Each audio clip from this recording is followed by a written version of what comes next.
View crew, we are live. Welcome back to A Certain Point of View. We hope everyone is doing absolutely fantastic out there.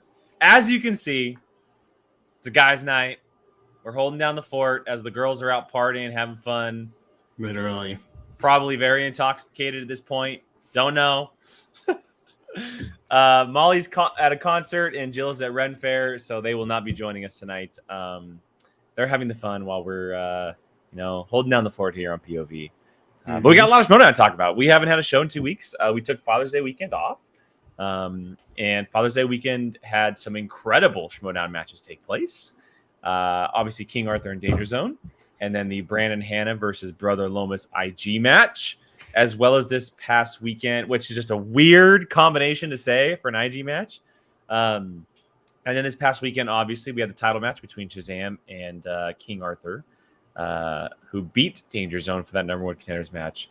And then the pre-match, which was Robert Parker and Moose Haas. So we got a lot of Schmoedown to talk about tonight. Plus a very important cutscene for Korruption, which I'm sure Brian is going to either be very excited about or very iffy about. We'll see. And obviously being joined by Mr. King Khan himself here in a second. So Brian and I we got a busy night on POV. How you doing, my man? I'm good. Ready to see all this gold with the king. He needs a gold scepter now, too. A gold scepter? Mm-hmm. He's got a crown, got a belt that you put over your shoulder. That's gold. Now we need a gold scepter. Okay. Or maybe just a singles belt on the other shoulder. I don't know. That would be fun. I think that might be all the gold he needs. One for each shoulder. Can't complain. How's your weekend been, though, outside of Schmoedown? Pretty hot. That's how it's 100. It's 104 right now, everybody. 104. Yeah. And it's been like that for the last 3 days, and it's going to be like that for the next 4 days. So, yeah, man. If you are someone living in these hundreds, I feel you. I feel you. Or just really living in the state of Arizona. I think we're. I mean, yeah. I don't know, man. The heat's just a whole different story. I wanted to show you something though, Brian. I know you don't really care about golf. Like I know. But these are cool. Look at these. See, now I've never. Wait! Look! Wait! Look.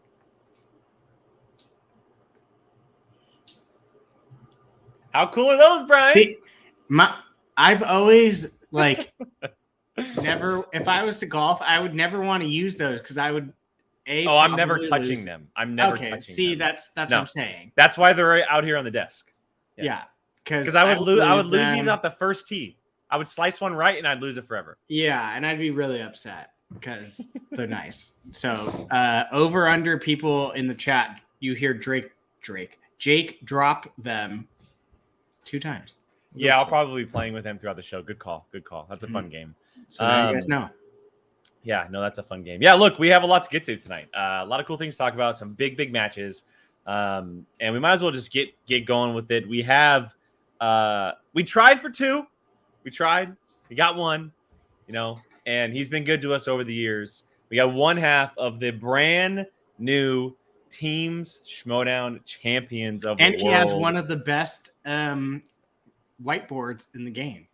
100% he does. Actually, I would say the best whiteboard in the game, personally. I'm trying to think if anyone else had to stick that. Forget it. It's just him. We have 1/2 of the current team's champion of the world, King Arthur, and that is Mr. The King Khan. Do you like this, Jake? Does this look good? Oh my God! Yeah, it's already started. I remember you came up to me at Jill's birthday celebration. You were like, "I'm gonna pick Shazam, even though I like you guys." Looks good, doesn't it? Okay, I'm not gonna wear this the whole time. It looks great. This is very heavy. No, man. Look, it's I knew the second that we were messaging. I was like, "Oh, I'm getting it. I'm 100. Whether it's the chat, whether it's him." I'm 100% getting it one way or another. Yes, my beloved Shazam took the L, but what a reign they had. And I also loved the way it kind of went down because it was a very, very fun competitive match that I can't wait to get to. And big congrats to you and Griffin First time in a long time, a new team champion's been here, man. Yeah. Like, I know I want to talk about the Danger Zone match, but I just got to ask right off the bat, like, how does it feel? Because it's only been a year since you've been here. Mm-hmm. I mean, I think it's finally starting to hit. Since we filmed it, it's finally started to hit that we took down the greatest team of all time, according to most people. That accomplishment is not one I take lightly, and it's a good feeling. I've been milking it as much as I can in private. That's very fair. Very fair. Brian, do you have anything for the King before we get into the Danger Zone stuff? Before we get into it,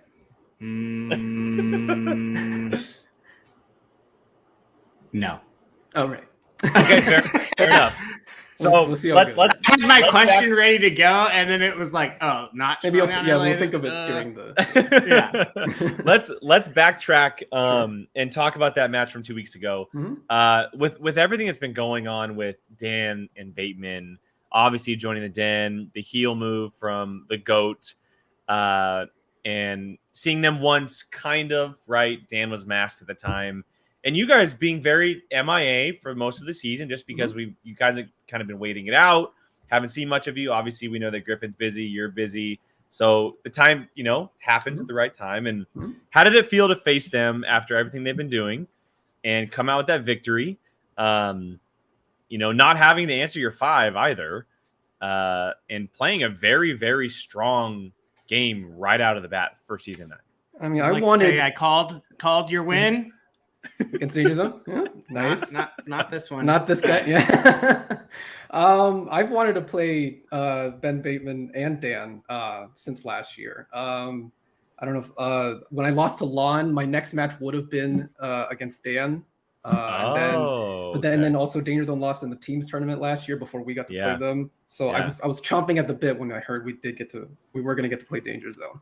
So that was just a motivating factor for me. And then it turned out great. Yeah, it did. Was it for you've only been in the league for a year, right? Mm-hmm. And you've played incredible players and you've been in some incredible games, but was it kind of surreal playing with Griffin Newman and then playing Ben Bateman and Dan Murrell?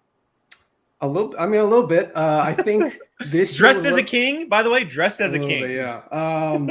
That's normal. I got over the bright lights. I got it all out last year, so this year it was just kind of I got into a better rhythm. I feel like, and we took down some pretty heavy hitters last year, so playing Bateman and Murrell would be daunting for most people, but I think we were ready to handle the pressure. Yeah. As Brian blocks one of our comments. Sorry. Okay, I need to figure out how I unblock. How do you unblock someone? I think I might have to do it. Oh no! I might have to do it on YouTube. I'm gonna message Nussbaum right now because I was trying to block the nudie video spam and I ended up blocking Nussbaum. I'm gonna message you right now. I don't know if he can actually can he watch once he's been blocked? I don't know if he can watch once he's been blocked. Well, I'm gonna message him on the side though because that was an accident. Let me see. We're off the rails already. I know. This is what happens when the girls leave, apparently. Oh. It doesn't say on here that he's blocked. Oh, but thank you, Rachel. There we go. Okay, thank you, Rachel. That's why you're here. Brian, stay off the controls. Damn it. Yeah, clearly I'm not allowed to. Drunk with power. Yeah. Right? I was trying to block the nudies. All right, Brian, do you have anything this time for Mr. Cohen? Yes. Oh no! No! That wasn't me. That was not me. I had both my hands like this. So that had to. There. There he is. What happened? What happened? That was not me this time. I swear to God. What is happening right here? What is happening? Right here. The streamer just kicked me out for a second. All right. Interesting. I think we're good. Let me rethink.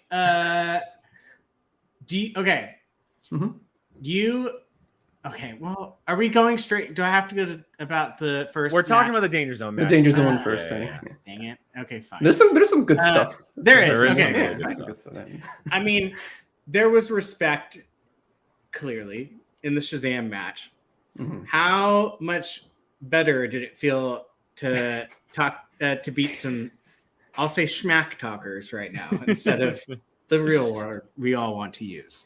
I knew Bateman was going to try to get in my head at every possible chance. I knew that he was just waiting for me to miss like the first question, so he would just rub it in. Turns out we both missed the same question. So he shut up like real quick after that. And then it just when they couldn't hit the 5-pointer and we won, I was just like, this is great. I know how Paige felt after she beat me. Fair. So off of that, like not having to hit your 5 and they obviously missed their 5. How does it feel from your end? Griffin takes the 2, you take the 3. And the 3 was like no slouch of question. I don't know how good of that era of film, but for me, the question was very difficult for a 3-pointer. How does it feel to kind of like lock in that answer and be like, okay, now there's a 50-50 chance they get this question. It's a 5-pointer. 5-pointers have been really tough, and you're the one to deliver that 3-point question. I mean, full disclosure, when I heard Griffin's The American Pie question, I was like, crap. I mean, I knew that, and I don't know if this 3-pointer is going to be like just much harder than that. And then when I heard the category was 1950s, my heart sank a little bit because I mean, I do watch older films, but I was like, I was born 40 years later. I'm not gonna know this. And then it happened to be a film that I did know enough about to Frank Sinatra. So that felt really good. And then obviously the 5-pointer with them. Did you guys know their 5-pointer by chance? We knew it wasn't what they said, which was Alfie. I believe we maybe would have gotten there with the Italian Job with a few repeats. But obviously we didn't have to worry about answering it. So Totally. That makes sense. How much pressure do you feel when you're picking who gets the 2 and the 3? I mean, how terrifying is that? Because I feel like I would be sweating that part. Yeah, I mean, for the most part, I've been taking the 2-pointer because I know, like, we're both skilled at the game, but I know Griffin knows a lot more just deep cut stuff than I do. So I usually take the 2 just in case. But I think that was just a moment of he believed that he knew that I could hit the 3-pointer, so he was going to take the coming of age one. So we don't trade off as often as we probably could, but it's just it is terrifying at the very beginning. I would be terrified knowing like crap if I was like feeling good about a 2-pointer, but I gave it to my partner and then the 3-pointer is a total just absolute nothing of what I would know. Oh my God. That's the cool part of the game, the strategy and taking chances and all based on points and everything like that. Before we get into obviously the title match, I do want to ask about the big kind of like elephant that is in the room. Bobby Gucci. What is up with you guys, Gucci, the Finsaki? Like, obviously, like, we're not surprised, but also, you guys should be the golden boys for Bobby Gucci. Like, what's happening there? I mean, I don't know what goes on in that man's head. I don't think he does. I thought like last year he showed up for all of our matches. I thought that was, reason enough for him to show up for this one. I guess it's just things didn't turn out that way. He just kept ignoring our phone calls and Griffin just decided to go in a different direction, and I think it worked out.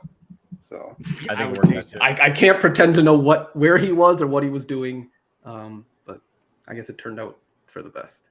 I don't think anyone knows where he is or what he's doing at this point, including himself. Sometimes could be that. I mean, it's pretty cool that you guys drop him, and then the next match you go out and win a title, which is like just a great slap in the face. So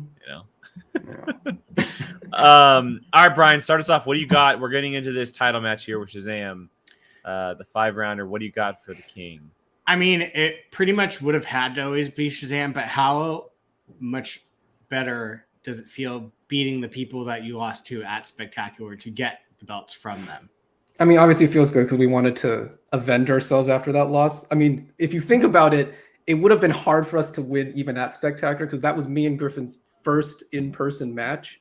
Yeah, and that's on like the biggest stage of the world, so that's a tall task to ask of anybody. So I don't feel like particularly bad about that loss, even though it did sting, in the moment. But yeah, it felt really good to beat someone or to beat the 2 people who everyone considers the best team of all time, except the select few who want to argue. It felt really good. Select few, aka Christian Harlow. Or the contrarians out there, whoever's contrarian. I mean, No, stat wise, aren't they the best? Like they have the best record. They have the best record. yes. Yeah. Okay, so They didn't hold the belt as long because it was very different when the Patriots held it, but their record is. It's hard to argue. It's very hard to argue. Yeah, look, I mean, you go up against Bibbs and Shazam and or Bibbs and the Kid, and not just that, but also the intro for what they were able to do. You know, it's different, obviously, in studio what it is from a live setting because you can't do that in a live setting. Like during Spectacular was, you know, they were just kind of doing their thing and you know, blowing ribbons and stuff like that. But now they're doing like a full blown classic Shazam intro, and everyone turns into rocks in this one. Which I didn't get to see until Friday as well, because obviously that was all post production. So that was a treat for me. So I was gonna ask if so when that happens, it's all done by them, and you guys aren't actually like taking place in it. Okay. No, they just like when we're actually doing the intros, they're just like, okay, this is going to be the intros. Everyone just pretend like it already happened and move from there. But yeah, so that was very creative by them. And good job. It was very creative. It was very. Movie. I love the captions, everything like that. Yeah. But like, okay, so you go into this match, right? And they had beaten you once. Mm-hmm. Did the game plan change at all? Or did you guys go in with the same mentality as you did at Spectacular and just expect to play a little bit better this time? I think it's just me and Griffin talked about it beforehand. We were like, we saw their match against Korruption earlier in the year, and we saw that they, you know, they're not infallible. They do miss questions that people would think they wouldn't miss. So we're like they're not unbeatable. We know if we play our best game or just like we play our normal game, we have a chance to win. And I think you saw that even after every round we were up and we never relinquished the lead. So it was just playing our game and making sure we got all the questions. Did you guys feel like you were just like after that first round when you both went perfect, did you guys just kind of look at each other and just like, oh, we're on our A game? I think I exchanged a look with Griffin after the Boss Baby 2 question. It was like, I mean, they both just missed. This might be our window of opportunity. I never thought I'd be thanking Boss Baby 2 for being the difference in a match, but you know, because I mean, just to end the first round 21-17. I don't think that's ever happened in a title match. Especially against them is like, whoa, like that's a solid gap of points in. Today's Schmoedown. Even while watching after that happened, even a little bit beforehand, it felt like you guys were on a little bit more of a game than they were. Possibly, they but played, I also knew there's 4 other rounds. I knew and for sure. Yeah. And they've come back from big deficits before and we've seen that happen for them. I will just say, like, watching it just felt different than it has in the past. But that's credit to you guys because you're staying on your game. Like Brian said, you both go perfect. And then it's you know, a 5-point or 4-point gap after round 1. And you guys stayed on your game the entire time. Yeah, the entire time. And that was essentially the same thing with Korruption. They led after every round right up until the 5-pointer. So I knew this wasn't a guarantee that we were going to win because if we didn't hit the 5 at the end, then the same exact thing happened. Was that in the back of your head the entire time? Just waiting, like, I think when it got to the 5-pointer, I was like, I really don't want to pull a Korruption and you know trip at the finish line. So it was really imperative that we get the 5-pointer. Well, at least you guys wouldn't have to break up if you lost, you know. Like, that is true, but I was like, I really don't want this to be how we go out. Yeah, so for sure. I thinking of it how that played out, like that miss on the the speed round, I would have been like sweating that much more, like weird.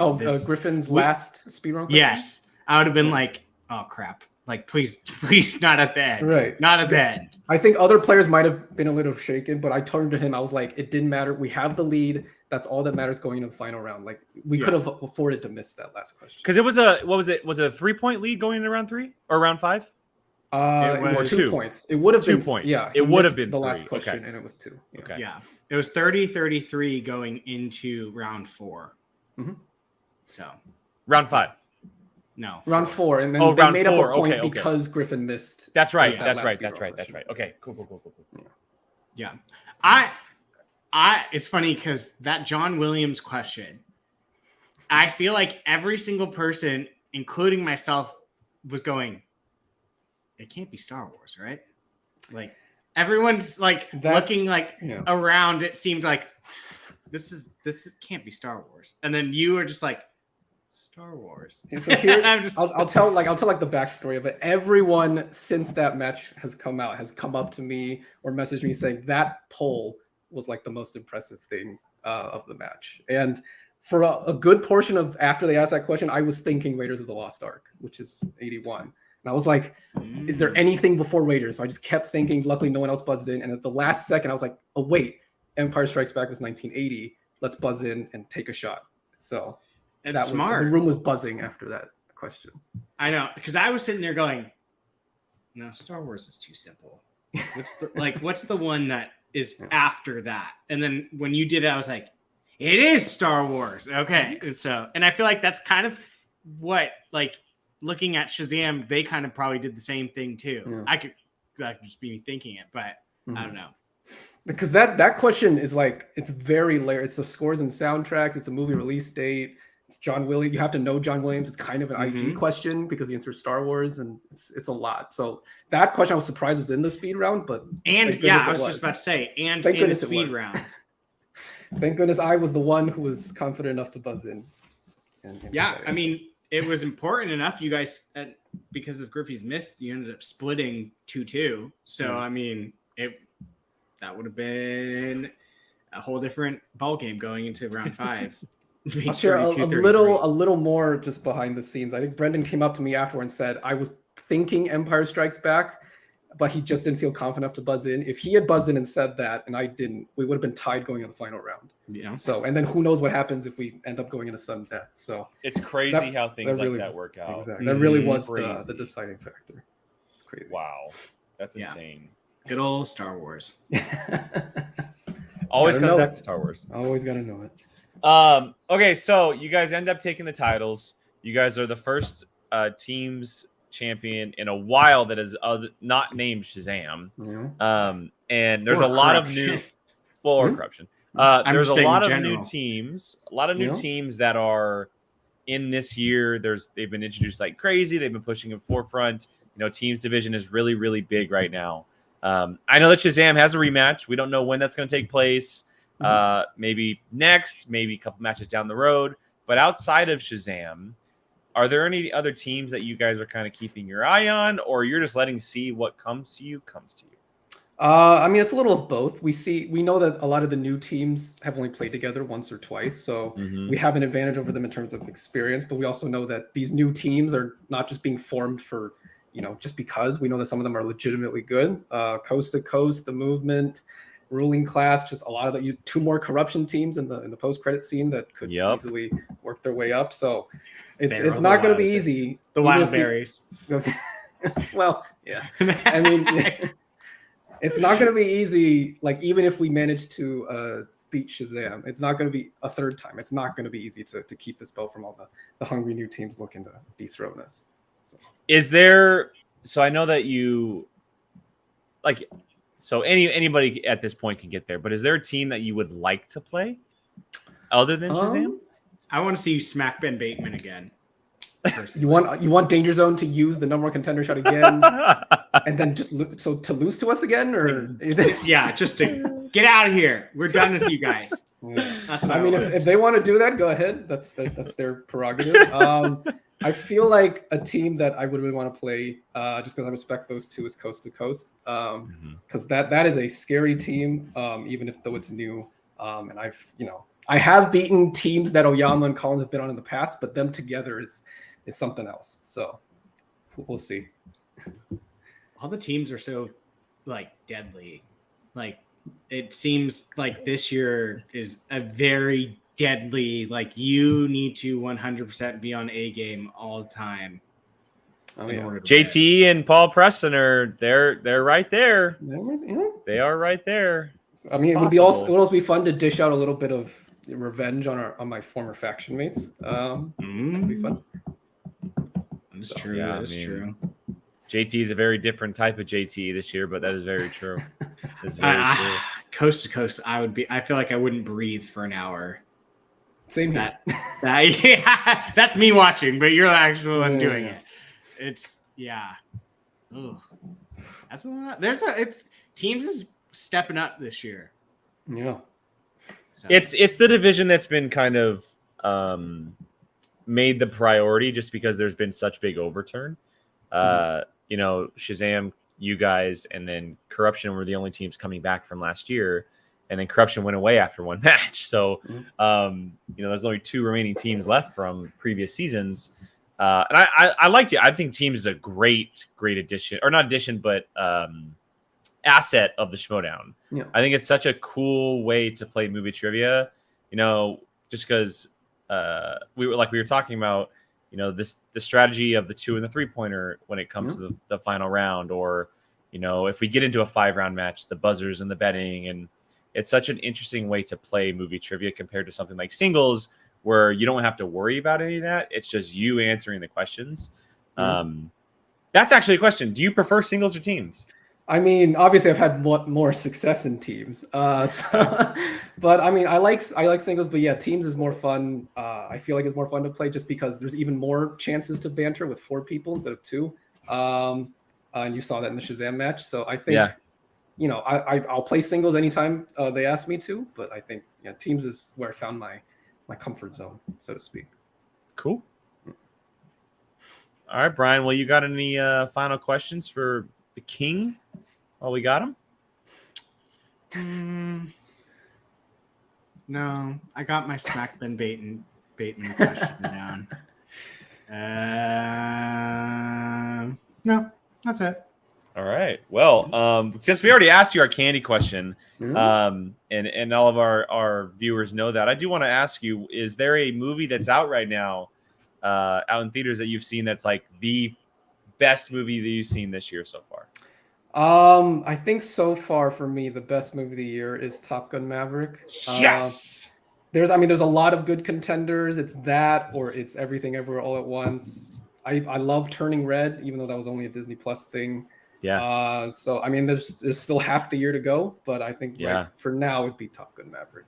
Perfect. Okay, I've got a fun side question too. if our patrons were to challenge you to a trivia match, a bar trivia, what would you like to smack them down with? I mean, because they talk a lot of stuff saying that they could beat pretty much everyone. So I feel like I've tipped my hand, as Griffin also has, at that I'm really good at Pixar. Any of your patrons want to challenge me to Pixar, or I'll take on Jill because I know she loves Pixar. Oh no! I've always considered that my strongest suit, and that's not a secret. I'm not giving anything away for opponents. So yeah, if you want to challenge me to Pixar, just bring it. Jake's you know what? I think we might do that next month. I think we're gonna do that. Maybe we even do a Jill vs. Con live on the channel for Pixar. Oh, that'd be great. I'll say she is strong in The Incredibles. So, except that one time where she missed it in the match. This is what happens when you don't show up, Jill. Oh man, I just messaged her too that you called her out, so she's gonna come in hot. All right, Mr. King. Well, it's always great to catch up, man. And again, just big congratulations on the championship victory, officially a Schmoedown champion. Can't wait to see what happens next, whether it is Shazam, another team. Looking forward to seeing what you and Griffin do next, man. And just good luck to everything in the future, man. Yeah, and if I could, I'll quickly plug, since Griffin. I was trying to get Griffin to come on here, but he doesn't need me to plug for him. But you can go listen to the Blank Check podcast. It's great. They finished Sam Raimi with Multiverse of Madness. It's a good episode to listen to. That's free promotion for Griffin, and go enjoy that. And thank you guys for all the support. Of course. Thank you, and have a good night, man. Thank you. Thank you. Take care, everyone. You too. See ya. All right. Yes, Blank Check, by the way, one of the best podcasts I've ever listened to in my entire life. The episodes are long, but they cover the movies, and just like it's brilliant. There's a reason why Griffin Newman is as good as he is at movie trivia. There's a good couple of Schmoedown podcast people. If you guys go look, I'm trying to think, Griffin, There's one called Apocalypse Movies. Yeah. Apocalypse. Why am I drawing blank on Freddie Alvarez? Has a good one. The Basement Yard. Basement Yard. Thank you. Yeah. Podcasts. We'll do some quick plugs at the end too. But yeah, let's so look. Star Wars Explained. Star Wars Explained. Duh. I mean, do they need the free promotion? No, not really. They don't need the free promotion. Beyond the Schmoedown, yes. Galaxy Geeks, yes. Correct. Everyone. Correct. Everyone, like, let's be honest. Everyone in the Schmoedown podcast is Andy. I'm gonna block you just like Brian blocked Brian. Well, he spelled Apocalypse wrong, so it's okay. Yeah. He did spell it wrong. That's probably we don't know Apoco Flix. That's probably the Australian way. Yeah. Okay, so we've talked about the two teams matches. We had King Arthur taking the victory on both those. Before we get to the IG matches, let's talk about this cutscene that was at the end of this last week's episode, because this is a big revelation. We've talked about this for quite a while. Korruption, what are they going to do with their teams? And we learn that it's not Chance and Marisol. It's Mike and Marisol. And then Chance gets a brand new teammate in Korruption's newest member, Travis Fishburne, who might be able to double as their Star Wars competitor. Two very strong teams. Obviously, Mike and Marisol, you don't have to explain anything there. Chance is incredible. Travis has shown lately that he is capable of performing in MTS rather than just FCL. I mean, Brian, you're the Korruption guy here, man. What are you thinking? When I was sitting there going like, who's she gonna pull? And then I was like, oh, this could be dangerous, because Chance and Travis are like, they strike me as like young, hungry, ready to win now. And I mean, I could see Korruption, so Team Impact and Chase and Travis at some point having to play each other to get to the finals, because these are such good teams. So I mean, Korruption always starts out slow, and then they pick up steam, and then we know how the last 2 years have went. So I don't know. Yeah, it's interesting, and Leo brings up a really good point. He said before Travis came in, it looked like Chance felt slighted that he wasn't Marisol's partner, and we've been saying for months now that it just made sense for Chance and Marisol to be partners. Like, I know that obviously Mike's a really good teams player, and he always has been, but it just felt like Chance was the stronger player, so why not pair them together? But if Chance and Travis are fantastic, why not? I very much see both of these teams having players that fit each other's gaps. Yeah. Or complement certain areas. Marisol is no slouch when it comes to IG. Put her with an IG person. I mean, if you're picking a wheel and you get to throw some IG stuff on there, they're running the table if that wheel slice gets picked. I mean, Marisol has a vast knowledge that just everything. And we know Mike is one of the greatest players to play the game. Then you have his protege, who you've now put into a leader role with a up-and-coming hot shot. That's dangerous just as well. So there's going to be some matches where you're probably thinking, oh, Chance and Travis, they're probably going to take an L on this one. And then they play, and you're like, oh, crap. This isn't going to go how people thought they went. So I'm very curious to see how these teams play out. Yeah, it's you talked about the complimenting. It's very true, especially when it comes to Marisol and Mike. We've seen Marisol do so good at like older categories, movies that are 30, 40, 50 years in the past. And not to say Mike can't, but let's be honest, his specialty is IG, and maybe more modern day stuff like action or, James Bond, clearly. And so they very much are on different sides, which really helps when you're trying to build a team. I'm curious how far Travis's depth goes, because I know that he was. I think he's a 4. I think he's a 4 league player. I think. Touch well, yeah, for in sure. All 4. What I was saying is, I'm curious how far back his knowledge goes.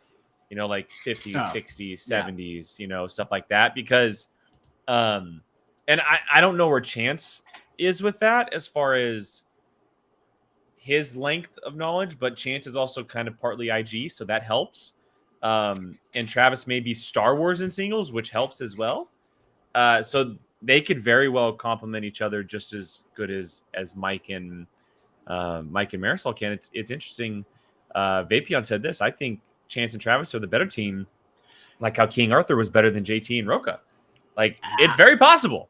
It's funny because to complement it with that, Curtis saying if Christian wanted to be mean, he would make them play against. I want to see this.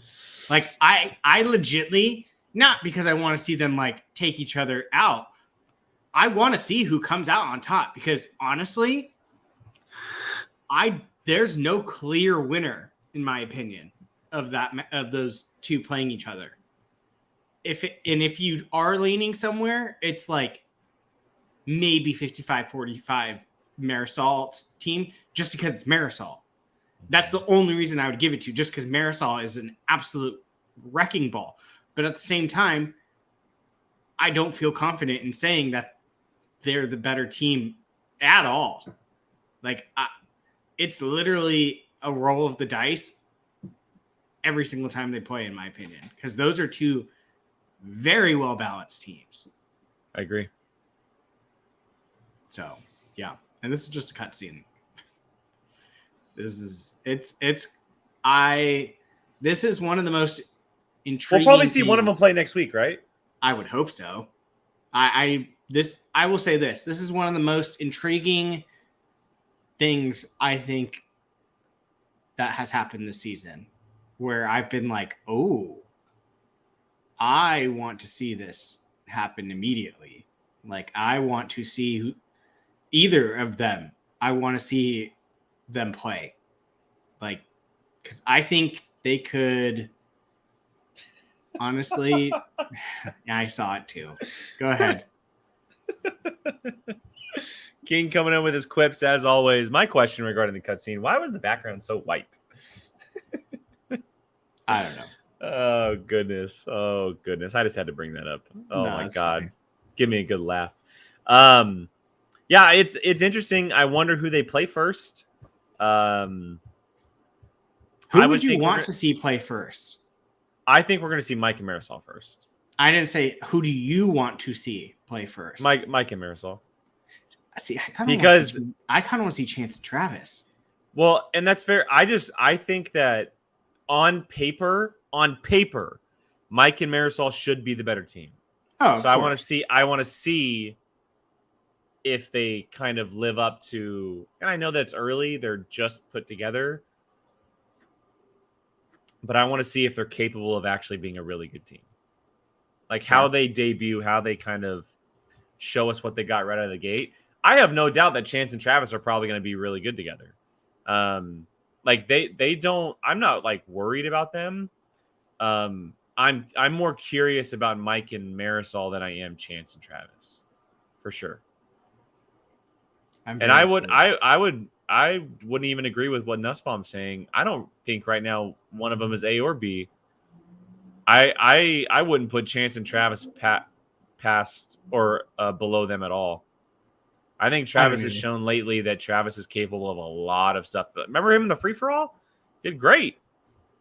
Crushed it in the free-for-all. Again, like I said, for the first time in a long time, I look at these two together and I go, I'm questioning who's winning that match if they play each other. I think if it's a sprint, I think Mike and Marisol might be better, but long term, Chance and Travis might be better. That's and I know that doesn't really work in trivia, but that's kind of how my brain, like, long term team wise, I think Chance and Travis are better suited for that. Mike and Marisol might be able to get there faster. Yeah. I don't know. But I mean, either way, it's very interesting. 100%. And the teams this year are like crazy. Yeah. I can't even think of a word for it. Superb. It's a good word. I'm almost happy that Korruption broke up just so we got this. Yeah, I mean, it's funny because I obviously didn't want that to happen, but now seeing this, I'm kind of like, this is kind of exciting. So, I think it's a better opportunity for Korruption, the faction of Korruption. I think it's just a better opportunity for them to be able to do this as a team. Are you gonna say anything that makes Chance mad and him come for you so that way he wins a belt? He's gonna come for me every time. Well, now's your chance. I mean, I don't see them winning a belt like immediately. Okay, they would have to get past King Arthur.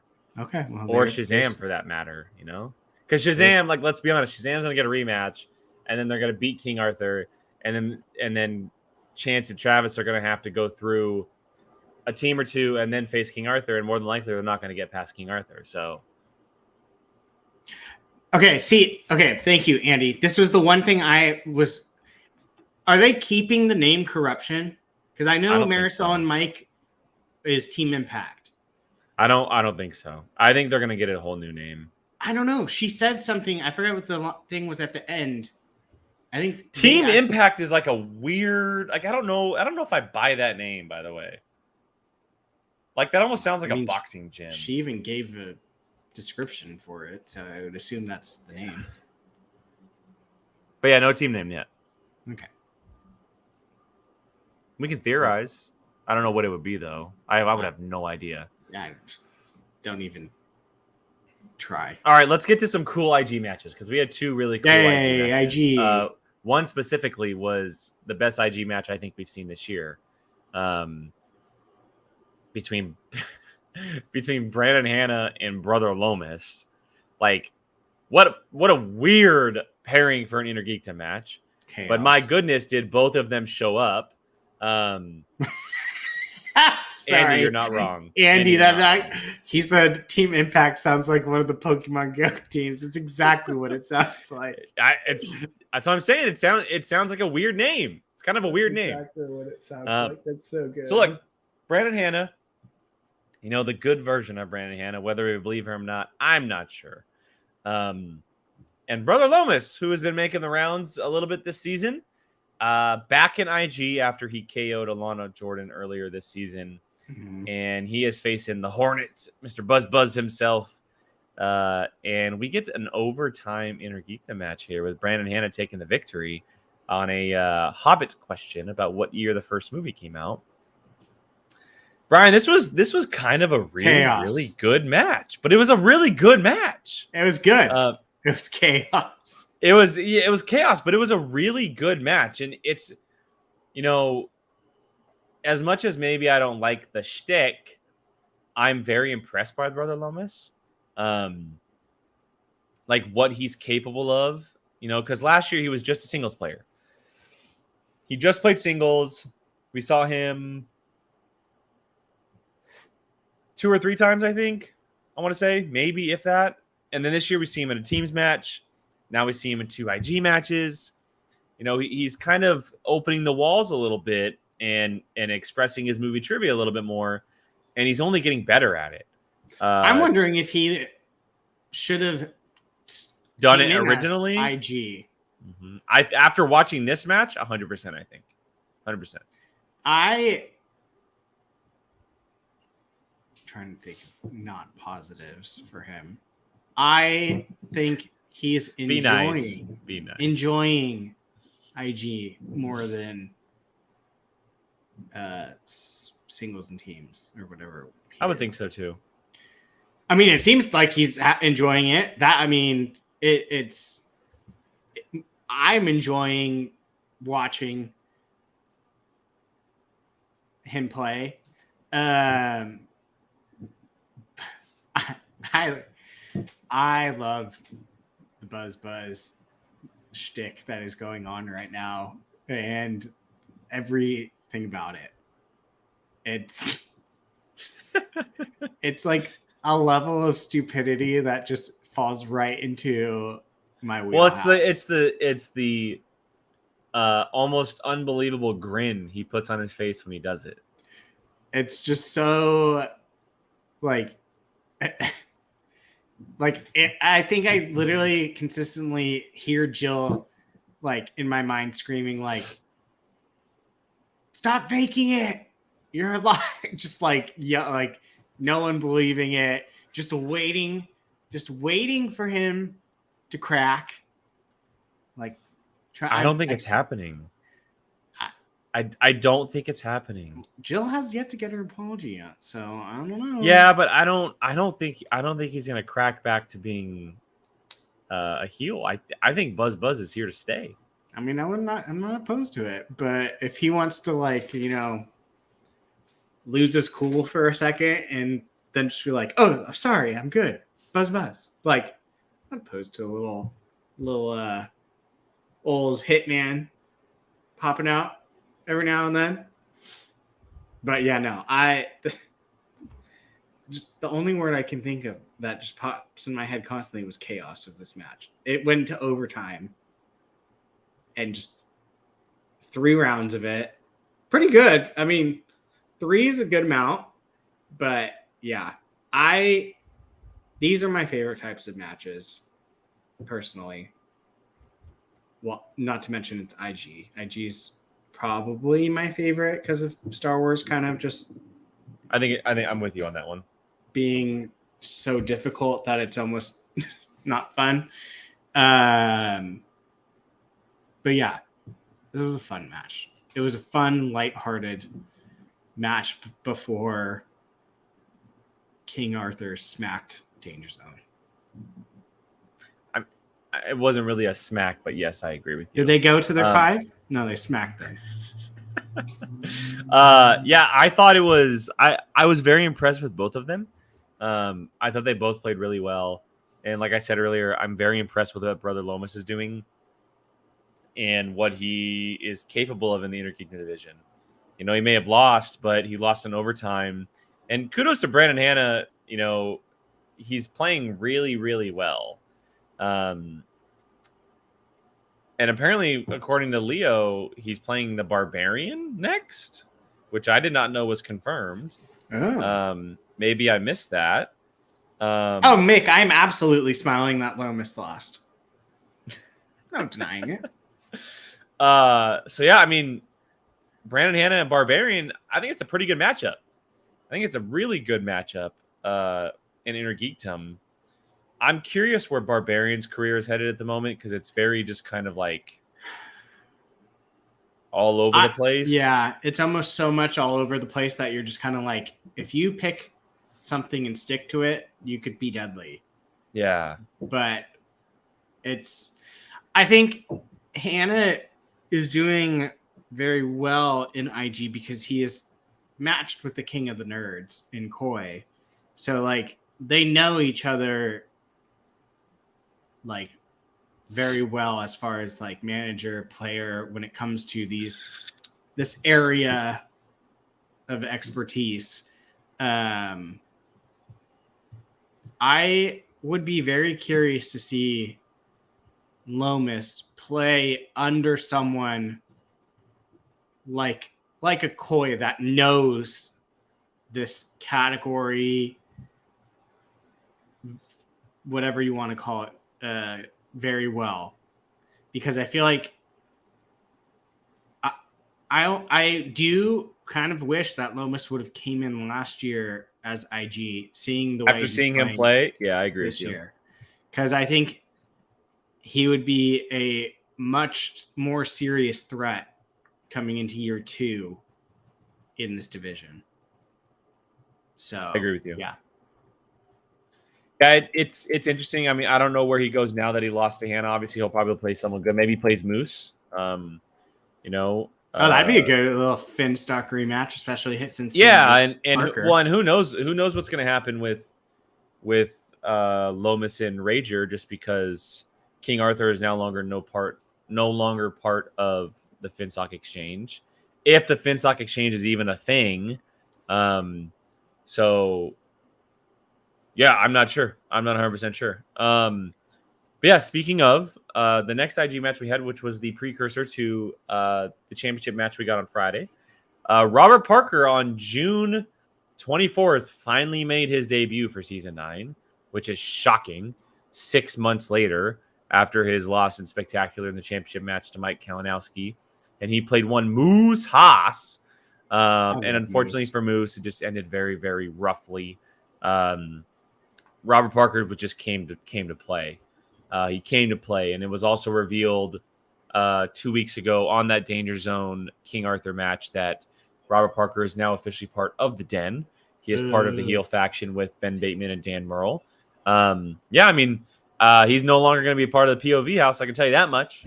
The way he's been acting, he's sayonara, my guy. But I mean, Brian, Bateman and them. Yeah, he can just go hang out with them.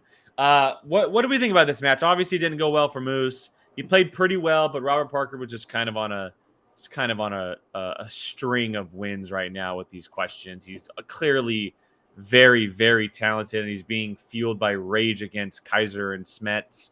What did we think about this IG match? It's what you expect Parker to do. I mean, when he's not playing for a belt, like I almost just like feel like it's like glance over, just like get to the belt part, because I know that's where you're gonna end up being.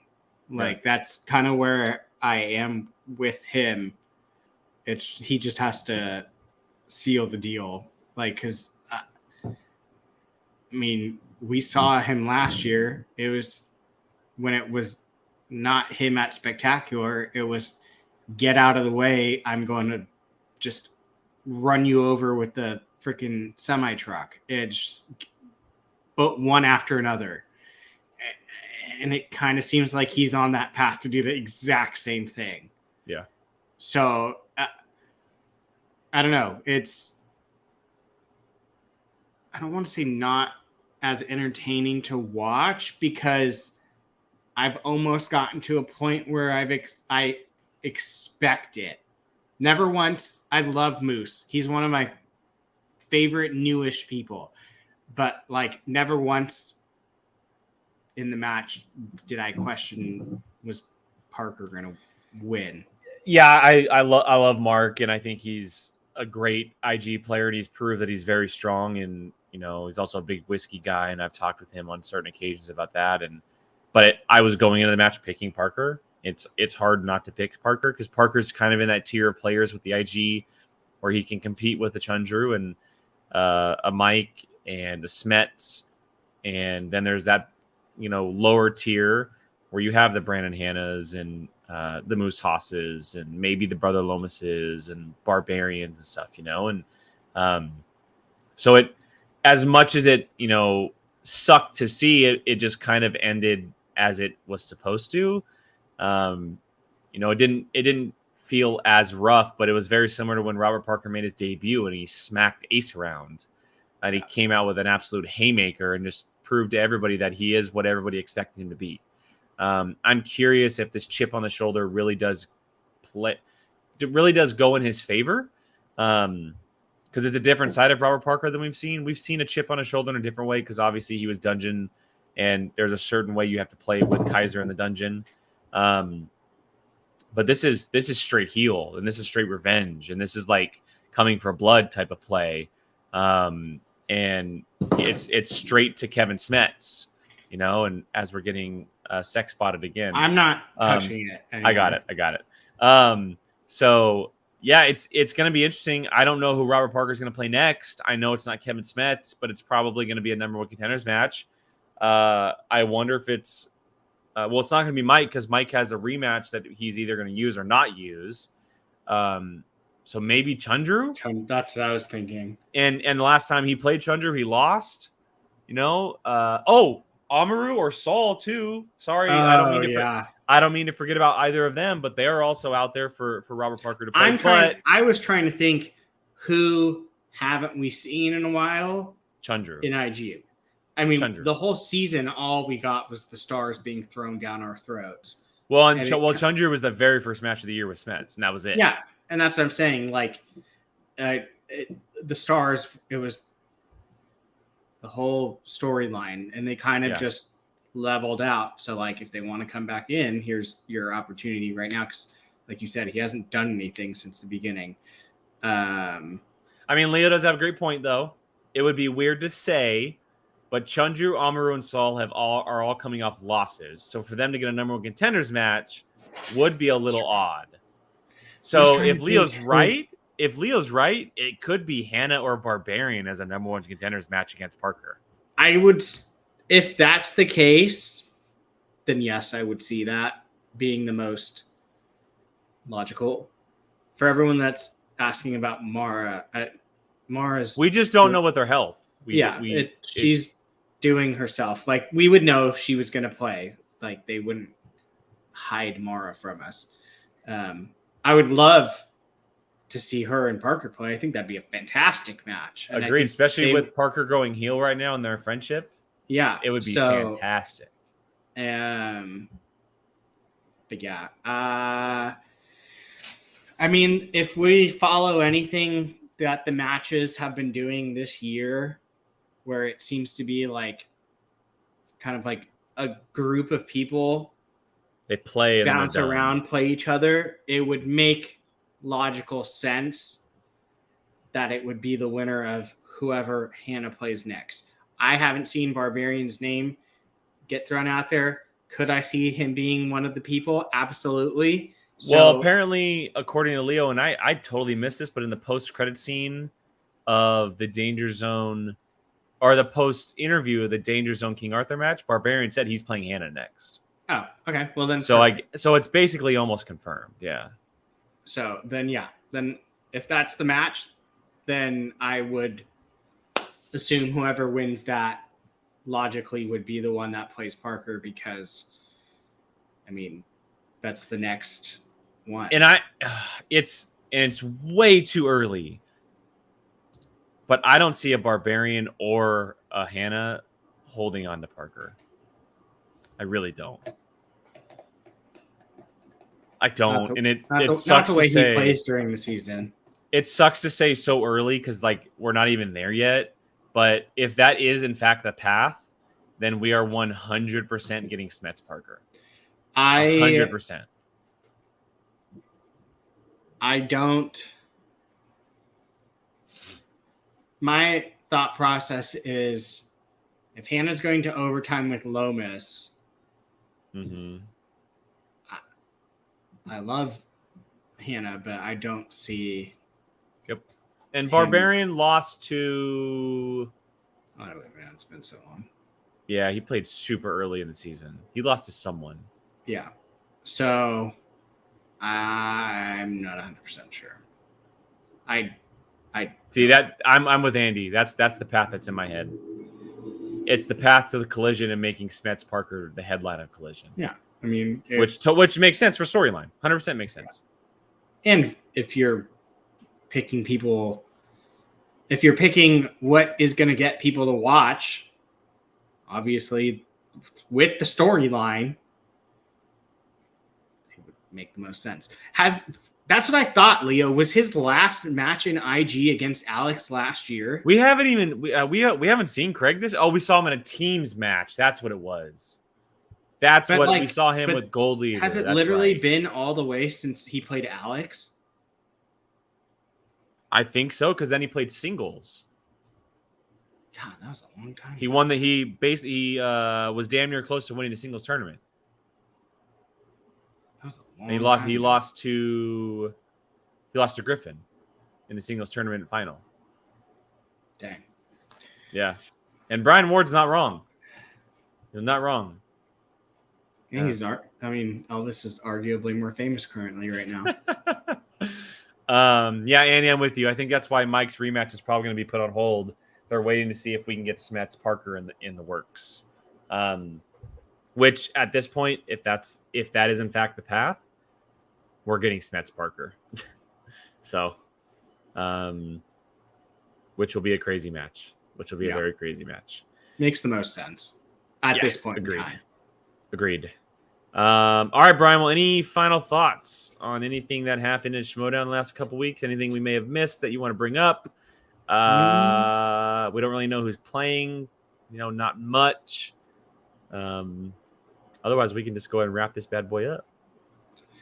Yeah, I mean, the biggest thing was the end of the post credit that we already talked about it. So yep, Korruption. Yeah. Yep.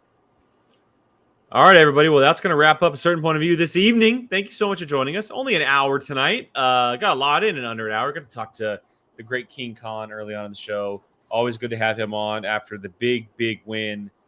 He and Griffin Newman were being able to take those belts away from Shazam, the only team to do so in a very long time.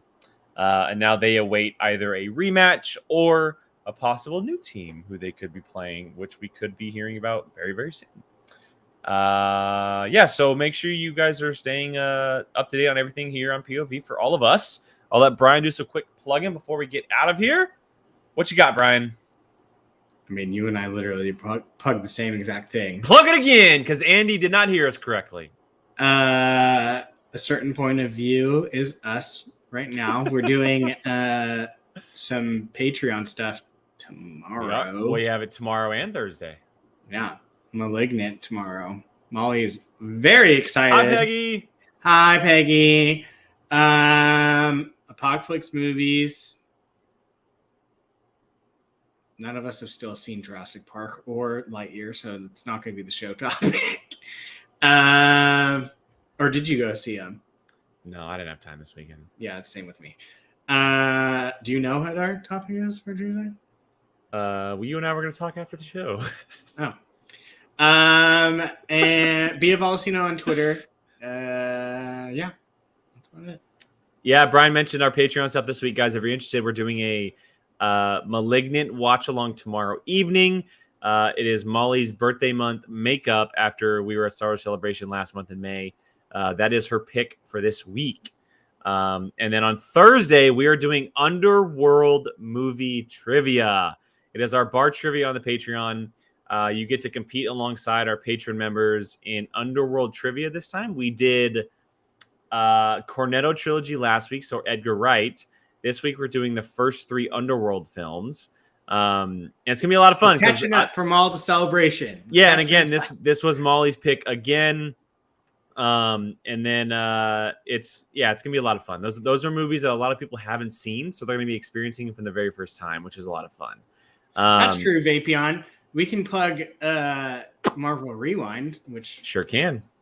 It's still Marvel Rewind will be hopefully Wednesday. I think. Well, yes, Wednesday because we have our bar trivia. It is our Marvel review show over on Apocalypse, and we're doing everything Miss Marvel, obviously. If you want to check out our Obi-Wan reviews, those are over there as well. Brian and I did those. And for me, I just want to plug it real quick. If you guys are interested, Gabby and I are rewatching the prequels. Well, I'm rewatching and she's watching. She's never seen them. And we have reactions up on my personal channel. The link is in the description. We are also doing Marvel MCU watch-alongs. So you can check all those out. They're very cool. The Phantom Menace watch-along was a lot of fun. It was a lot of fun. A lot of mispronunciations. A lot of movies to get. A lot of mispronunciations by her part, and it was an absolute blast. I would love. She has to watch all these movies by the wedding, so they're cranking these things out. Absolutely not. Hopefully through phase 2 by the wedding, we'll see. Rachel, you're not wrong about Marvel Rewind. Is always the day you don't think it is. Correct. Mm-hmm. Nussbaum, real quick, who we got? Sonny versus Sully. You know who we got. We got our boy Sully. Come on. Too easy question. I don't think the only time we would ever question it would be if he was playing Molly. Yeah. Duh. Come on. I don't even want to think about that. No. Not at all. All right, everybody. Well, we hope you have a great rest of your evening. Great rest of your week. If you're going to join us up on Patreon, hit that link in the description. Rachel just put it in the chat. It's a fun time. We just had our Patreon hangout call before the show, actually, and we had some really good bar trivia ideas thrown around. Yeah, like 30 of them. 25. Okay. And then we have the watch along trivia this week. So again, thank you guys so much for joining us. We really appreciate it. Have a great rest of your week, and we'll catch you guys next time.